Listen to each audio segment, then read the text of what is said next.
Hello, this is a recording for Tegrity. This is a lecture for Chapter 6. Basically, we start with a normal distribution. A normal distribution is a distribution that you use for continuous variables. The key things that you need for this type of distribution is a mean and a standard of deviation. You can also do binomial distributions with it, but we're not going to talk about it right now. Now, the first thing we want to talk about is the empirical rule. In the empirical rule, you have that within one standard deviation on the left or right side of the mean, you're going to have 68% of your data. Within two standard deviations on the left or the right of that mean, you have about 95% of the data. And within three standard deviations away from the mean, you have about 99.7% of the data. Now, how does this become a problem? Well, let's look at this problem right here. An instruction manual claims that assembly times for a product is normally distributed with a mean of 4.2 hours and a standard deviation of 0.3 hours. Now, we want to determine the interval in which 95% of the assembly times will fall. Okay, so basically what we have to do here is figure out how many standard deviations are we away from the mean that will give us 95% of the assembly times. Now that means that we have to have two standard deviations away from the mean on the left and on the right. Let's draw our picture here of the normal curve. Okay, now notice that the middle has the mean. And then if you add 0.3 on the right side, you're going to get 4.5. Add another 0.3 on the right side from 4.5, and you get 4.8. And you can do that on and on and on. Now, on the left side, what you're going to be doing is subtracting. So 4.2 minus 0.3 will give you 3.9. And 3.9 minus 0.3 will give you 3.6, and so forth. Again, we're doing three standard deviations on the right, three standard on the left. So basically what we have is, for 95% of the assembly times, we were going to go two standard deviations on both sides. So we would have 4.8 on the right side, and we would have 3.6 on the left side. Or, if you do it through the formula, you're going to end up with this. So we have our interval to be between 3.6 and 4.8. And that is going to be the number of people, 95% of the people that will be between 3.6 and 4.8 hours. Let's look at this other example right here. The incubation time for Rhode Island red chicks is normally distributed with a mean of 21 days and a standard deviation of approximately 1 day. Look at the above figure. The answer to the question, if 1,000 eggs are being incubated, how many chicks do we expect will hatch between 19 and 23 days? Okay, now the mean is 21, so it's going to be going on the center. And then we add 1 each time on the right side to get the 3 standard deviations on the right side. We also subtract 1 on the left side for each standard deviation. Okay, so like 21 minus 1 will give you 20. 20 minus 1 will give you 19. 19 minus 1 will give you 18, and so forth. Now we want to know that between 19 and 23 days, how many eggs will hatch. Now that is an expected value, and the way you find an expected value is you multiply the probability by the number of the sample size. Now, how we do that in this case is basically we need to find the probability that's going to be between 19 and 23. Okay, so how many standard deviations do we have between 19 and 23? Well, we actually have 2 standard deviations. So by the empirical rule, we have 95% of the data. Okay? 95% of the data. So therefore, if we have 95% of the data and we have 1,000 eggs, then how many eggs do we really have?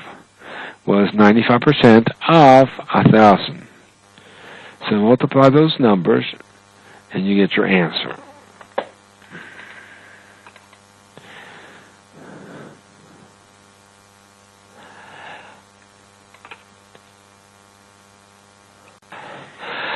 So we have that we can expect now between 19 to 23 days is 95%, and there's 1,000 eggs.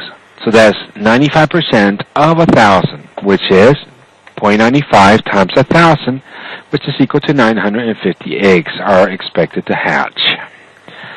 Okay, so now what we're going to talk about next is the standard normal distribution. Now, the normal distribution is one, and it has a bell-shaped curve. And you have 3 standard deviations on both sides of the mean. And basically, you have inflection points at those standard deviations. Now, there are other kind of standard deviations. One moment. Something really happened here. Okay, so basically, what happens is that you have a standard normal. And the standard normal has 3 properties. Number 1, it's a bell-shaped curve. Number 2, its mean is equal to 0. And number 3, the standard deviation of the standard normal is 1.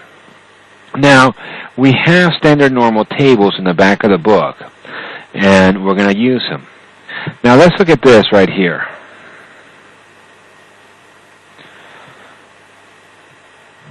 Let's talk about this. Let's say that we have this. We want to find the z-score, the area to the left of that standard normal, to the left of 1.28. So the way you do it is you go to your table, you go to the left side and look for 1.2. Then on the top you have the hundredths of the decimal of the z-score.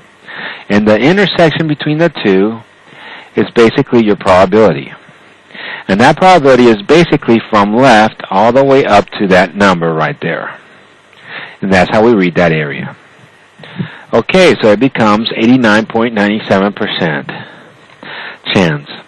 Our next example is we want to find the area to the left of negative 0.92. Well, we go back to the tables and we go out to where it's negative 0.9. Go to the top where it's 0.02 and look at the intersection.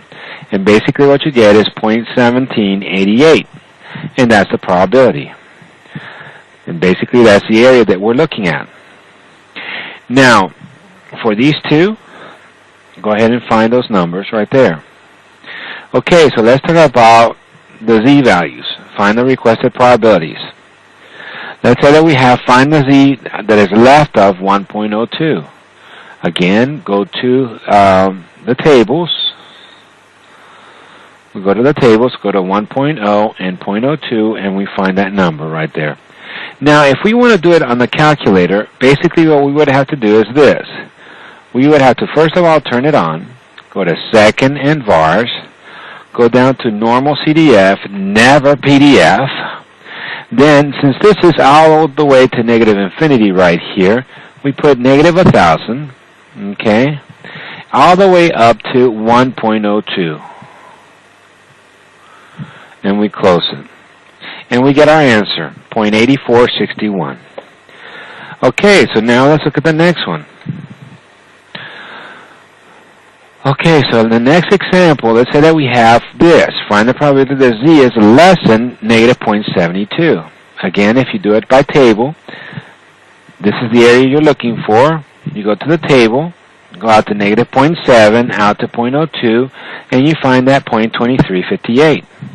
Again, if you want to do it by calculator, the way you would do it is you would get the calculator out, go to second and vars, go out to normal CDF, go from negative 1,000 all the way up to negative 0.72.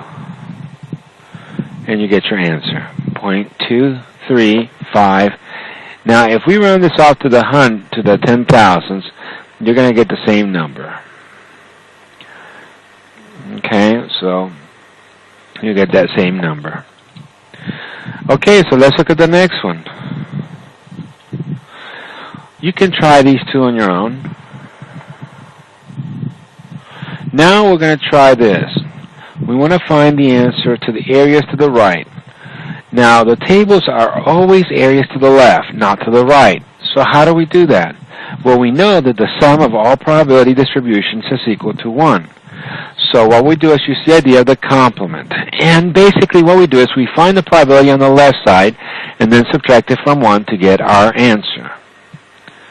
So we find this in the table and then subtract it from 1. Okay, so now let's look at an example. Let's say that we want to find the z-score that goes above 1.37. Okay, so now what we do is we go to the tables. We go to 1.3 and 07, and we get this answer, 0.9147. But that 0.9147 is not in blue. It's basically this area right here. Okay, so basically what we have to do is subtract it from 1, and we get our answer, 0.0853. Okay, so let's look at the next one. Let's say that we want to find the probability that z is greater than negative 0.68. Okay, we need to find the z-score, the table. Okay, so we find the number on the table.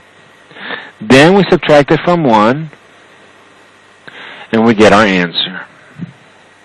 Okay, so now we have those two, and there's the answers to those. Now, if we want to have it be, and by the way, let's go ahead and look at something else here. If we want to do it on the calculator, here's how we do it. Now this time, we're going from a number all the way to the right. So we go second in VARS, we go out to normal CDF, we go to negative, hold on for a moment, let me put the negative 0.68, all the way out to positive infinity. And we get our answer, 0.7517. Okay, so let's go on to the next one here. Now, in between two numbers, what you're going to do is find the area for the larger z-score, and then find the area for the smaller z-score, and then you subtract them. And you get your answer. Okay, so let's try this one. So we're going to find the area for 1.03. Okay, so we're going to have 1.03 first. We get 0.8485. Then we find the one for negative 0.75. And that's 0.2266. And then we subtract them. And we get our answer, 0.6219. So let's try this one right here. On this one right here, what you're going to do is find the area for negative 0.39, and then find the area for negative 1.56, and then subtract them. That's basically how you do it. So let's see, what is the area for 0.39, negative 0.39? It's 0.3483. What's the area for negative 1.56? It's 0.0594. We subtract these two areas and we get our answer, which is 0.2889. Okay, so we find these, if you could. And here are the answers to them. Okay, now we're going to talk about how we go from Z's to raw scores. In other words, from Z to X. We're going to explain a formula that we use to convert from standard scores to raw scores. Okay, so let's say that we have a normal distribution with a mean of 60 and a standard deviation of 5. Okay, so let's look and see what that means here. We have 60 there, and we have standard deviation of 5. It means it jumps out to 5 each time. So now 60 plus 5 is basically 65. 65 plus 5 is 70. 70 plus 5 is 75. On the left side, we're subtracting them to get our answers. Okay, so we're jumping by 5s because that's your standard of deviation. Now, every x has a corresponding z-value, and basically, these are the z-values. The jumps are the z-values. So it's 1 jump, 2 jumps, 3 jumps. So basically, what we have is this.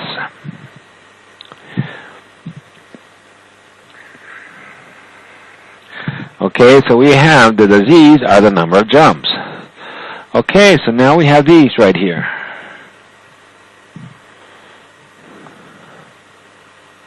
And those become your z-scores. Now, you can use this formula to find the number of standard deviations of jumps from the mean. especially when you have a fractional amount. So this is the formula that you're going to use.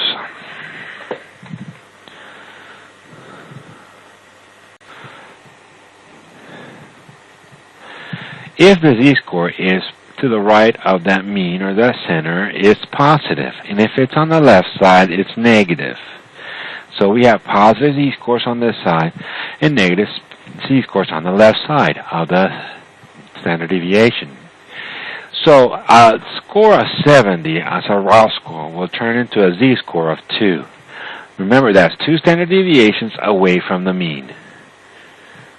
Okay, so that's basically 70 is equal to 2. Now, if we use the formula, we have 70 minus 60 gives you 10 divided by 5 gives you 2. Okay, let's look at another one. Let's say it's 45. Now that's 3 standard deviations away from the mean. Let's look at the formula again. We have 45 minus 60 divided by 5 gives you negative 3. That's how the formula works. Let's look at 68 here. Now it's partial, it's not a whole standard deviation, so we use the formula to find out how many standard deviations we have in a decimal or fractional form. Okay, so we have 68 minus 60 divided by 5, which gives us 1.6. So that's 1.6 standard deviations away from the mean. Okay, so let's look at this one right here. We want to find the probability between numbers. So for example, let's say that we wanted to find between 50 to 70. Well, remember the empirical rule. We have 1, 2 standard deviations here and 1, 2 standard deviations away. So we have 2 standard deviations away from the mean. Okay, so that means that we have 95% by the empirical rule. Now, let's look at it another way. Let's say that we have 52.5%, 52.5. We use the formula to find out how many standard deviations we are away from the mean. Well, let's look at this. Let's see what it is. 52.5 is going to become what? Well, if we have 52.5,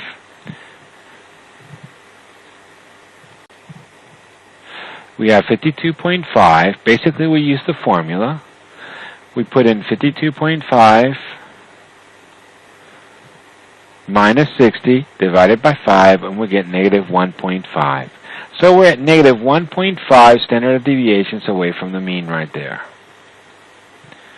Okay, so now, to find the probability of that, we go to the table, and we find the area that's left of negative 1.5. So we go over here, we go over to negative 1.5 out to 0, and we find it's 0.0668. So our answer is that it's going to be 0.0668. Okay, so now basically, to review our problems, let's look at C. The way we're going to do this is, these are the steps for the applications of normal problems. We write all the parameters from the problems and any extra information that may help us solve the problem. That is the mean, the standard deviation, and the probability that we get from it. Then we use the formula to convert it into a z-score, the x value. Then we find that probability. And that's how we work it. Let's look at this example right here. We have a Precision Scientific Instrument Company manufactures thermometers that are supposed to give readings of 0 degrees Celsius at the freezing point. We want to test on a larger sample of these instruments, reveal that the freezing point of water, some thermometers give readings below 0 and some give them above 0. Assume that the mean reading is 0 degrees Celsius and the standard deviation is 1. Also assume that the readings are normally distributed. If one thermometer is randomly selected, find the probability that at the freezing point of water, the reading is going to be less than 1.27. Okay, so basically what we have is this. We write our parameters. Our value is x is less than or equal to 1.27. Now, since the mean is 0 and the standard deviation is 1, the x-score is the same as the standard normal score. So now we have that probability of x is less than 1.27. It's the same as the z-score being less than 1.27. So now we go to the z-scores, to the tables. Okay, we go out to 1.2, go out to 0.07, and we find our probability of 0.889. Now we could have done the same thing by going ahead and going to the calculator and doing that. We could go to second and FARS, normal CDF, from negative 1,000 all the way up to 1.27. And you get the answer, 0.8980. Okay, so basically, one moment.